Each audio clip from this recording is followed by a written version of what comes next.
And I believe they might have actually voted for it already. Next, well, no, they haven't yet. The Democrats saw fit to put into this bill a requirement that you have. Yeah, as we are talking, the House is passing the $1.9 trillion COVID relief bill, handing Biden his first major win, ladies and gentlemen. That will now work its way this to the is White a House historic for the bill, signature. so let's get to it. Leanne Caldwell is still with us on Capitol Hill. And Leanne, I do note that you said that there was one Democrat who did not vote in favor of this bill. I think it was Representative Golden from Maine. What do we know about his thinking as this has gone from the House to the Senate, back to the House, and now been approved? Well, this is the second time Representative Golden has opposed this legislation. He did the first time it came to when the House brought it up as well. Representative Golden has actually been consistently voting on some issues against, on the opposite side of Democrats with the Republicans, including on this legislation. He comes from a very, swingy district, so it feels like he is following the wishes of his constituents. And he says that this legislation is just too large, not targeted. Love that, dude. I love this audio for a professional news broadcast. It's pretty fucking awesome when you hear like literally everything going on in the background. Mute the other tabs, brother. Not only are you telling me, or are you telling NBC? Like, they literally have the other tab playing and the most echo you can get. Were made in the Senate version of the bill. Of course, in the Senate, the minimum wage was taken out. The unemployment insurance extension, federal benefit was reduced from $400 to $300 a week. And also the income cap on the direct stimulus checks was reduced from $199,000 to $160,000 for a couple. I can't even listen to it. It's really bad. It's really fucking bad. Anyway, I am live. We're talking politics. 1.9 trillion. Jimmy passes.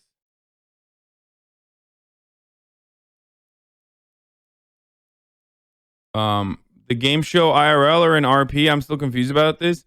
No, I am going to be attending a game show in Twitch. Okay, not in Grand Theft Auto Roleplay. In Twitch, called Hive Mind. It's like Family Feud, and I need your help. Okay. You do it with your chat. You do it with your community. I need my community to win this fucking game. I'm going to be going against Austin, the Botes sisters, and also another streamer. The show is hosted by Charlie, a.k.a. Moist Critical, and also Will Neff instead of Ludwig. I think the show was originally created by Ludwig and Moist, but Ludwig has been sick, so that's why I am... All right, the White House press briefing just wrapping up there with Jen Psaki. I am going to be playing against, Austin and the Botes sisters and one other person. And Charlie and Will are going to be hosting it. Plan, the COVID relief bill that had been working its way through Congress. And of course, as expected, that bill did pass in the House after passing in the Senate over the weekend. And as we understand it from the White House press briefing, this bill will now be printed, literally printed in its entirety and taken to the White House. That likely to happen sometime tomorrow. And the press secretary indicated that President Biden is going to sign that bill into law sometime Friday afternoon. Of course, the big question after that becomes, when will people start to see those $1,400 checks, stimulus checks we've talked so much about over the last several weeks? The expectation is that the IRS will be able to work with the Treasury Department in rolling out those payments by the end of this month. Of course, the news continues here on NBC News Now, right after this. Dumb as shit. The royal family is racist. Shocked to find out. Let's look at some of these highlights from the conversation in the House. Trump. The U.S. House of Representatives over the $1.9 trillion stimulus package. You will find that a lot of Republicans had a lot of things to say because we are giving money to the working poor. So if there's one thing that Republicans hate, it's gay people and trans people and black people existing. But if there's one thing that they hate universally, it is giving poor people money. Okay, so this is a big deal. Guys, I think we need to take some time out today and just think about all of the Republicans. Okay, think about all the Republicans that had to sit idly by and watch the working poor get a crumb, a breadcrumb, a single breadcrumb. This is really Probably the most devastating thing Republicans have ever had to do. Under President Trump, we had the lowest poverty rate since 1959 in 2019. The lowest poverty rate since 1959 came under President Trump. The irony is, another historically low poverty rate came immediately after COVID started. And the reason for that is literally a stimulus package that they pushed through only because they were allowing corporations to get trillions of fucking dollars or billions of dollars. And this is an extension of that same exact concept, which goes entirely against the worldview of Republicans. Okay? So that's the hilarity here is like the reason why he's not bringing up the historic low poverty rate in 20, I guess, was it 2020? Yeah, when the beginning of COVID. Holy shit, time is just completely a fabricated concept for me now. I just don't have any understanding of what time is anymore.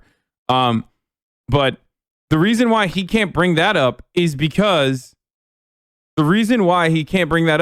that's literally just completely against the Republican worldview, which is like giving money to the poor is actually alleviates poverty.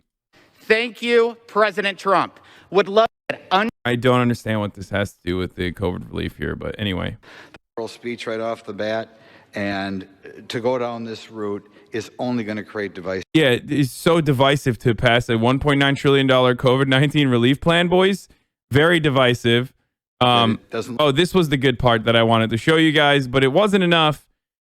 Dude, House of Representatives, like, you think senators are fucking freaks? Welcome to the House of Representatives. Remember, senators think members of the House are like the real freaks. Like, Mitch McConnell looks down at people in the House of Reps and says, like, well, you know, we are the greatest deliberative body, and we are the same. We are the adults in the room. I mean, we're not in Congress. We're not in the House of Representatives. Like, so that's why some of the greatest fucking psychopaths exist in this body, okay? Some of the greatest psychopaths, including that fucking freak from Louisiana, that freak sheriff from Louisiana that I love, whose name I keep forgetting. Like, they are really just some of the grossest, worst people. Marjorie Taylor Greene, Clay Higgins, Lauren Boebert, as you all know. I mean, you have some of the best people. Like, you have some of the greatest people. One of the greatest, Jim Jordan, is a gigantic piece of shit. Like, it's great. It's great. Has a marriage penalty in it. I bring it up because I know the strength that Black Lives Matter had in this last election. I know it's a group that it doesn't like the old-fashioned family. Why did you say that, brother? Like, what do you mean by that? You're saying Black Lives Matter is a group that doesn't like the old-fashioned family? Like, what does that take? You know what that take is. You know what he's saying. He's saying black people do not like being in a nuclear family, okay? That's what he's saying. Like, Black Lives Matter has nothing to do with nuclear family. Black people do not have a single issue with the traditional family structure, if you are to consider that to be the healthiest family structure of like having an old-fashioned, 4-person household or, 2-parent household. It's great. It's fucking great, dude. Disturbed that we have another program here in which we're increasing the marriage penalty. Black people love families. Well, then why did a black man have sex with my wife and break my family?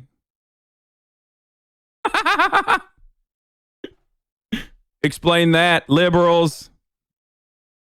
You claim to say black people like families. Well, Deborah fucked a black person and broke our family apart.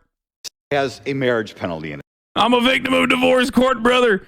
Okay, Stacey Plackett goes after Grothman for his weird comments about Black Lives Matter. Like, this conversation has completely gone off the rails at this point. Like, why are they talking about BLM and like black people's interest in having a family or not in a conversation that is around supposedly in deliberations processes that are ongoing on a $1.9 trillion infrastructure / COVID recovery / stimulus package that is being pushed through as a larger budget reconciliation. Why did that have to be talked about? It has nothing to do with anything. Mr. Speaker, and I hope my colleague from Wisconsin will not leave at this time, as he's talked about Black Lives Matter. How dare you? How dare you? What are you talking about? We disrupt the Western prescribed nuclear family structure requirement by supporting each other as extended families and villages that collectively care for one another, especially our children, to the degree that mothers, parents, and children are comfortable. Wait, you consider this to be a negative? Like, I don't even know where this is from. I don't know where you found this, but you do recognize that this is literally like community support, right? Like do you just have not do you lack reading comprehension and therefore assume that, like, that's called, I think it's sarcastic. Oh, okay. I thought sometimes I can't tell. Sometimes I literally can't fucking tell if someone is like criticizing me by like saying something actually smart and good, or if it's just debate. And the reason why I can't tell is because for a lot of people, for a lot of Republicans, their argument straight up revolves around just repeating like a smart and understandable talking point or an understandable fucking point of view, but in a sarcastic manner. Like, I can't believe you. I can't believe you would say that poor people need money. Okay, yeah. What's next? We're just going to adopt welfare policies that create social safety nets for the working poor so that they don't have to live in fear that they might die if they lose their jobs. Oh, okay, bro. Sure. Like, that's literally the Ben Shapiro talking point. Just like vilify whatever the fuck you're talking about by spicing it up with a sarcastic voice. You say that Black Lives Matter. Black people do not understand old-fashioned families. Despite some of the issues, some of the things that you have put forward that I've heard out of your mouth in the Oversight Committee, in your own district, we have been able to keep our families alive for over 400 years, and the assault on our families to not have Black lives or not even have Black families. How dare you say that we are not interested in families in the Black community? That is outrageous. That should be stricken down. I was going to talk about the American Rescue Plan. We know that this is going to provide relief to not only Black lives, Black Americans, but all Americans, that we are interested in children and in their welfare. And at this time, I yield back. I mean, like, for a lot of people, they just don't give a shit. Like, as long as they think Black people are suffering, it's like, yeah, who cares? Yeah, the poor whites deserve to be fucked too. Calling everything socialism. You know, if Democrats had a potluck picnic, the Republicans would call it socialism. This is pretty true. Masking the oh, here we go. Let's go. My queen, my fucking woke queen. Let's hear what Bobert had to say. COVID, like cheap drugstore concealer, masking the nasty truth about Democrat spending. This is nothing more than a trashy spending spree while doing nothing for those who have suffered the most from this China virus.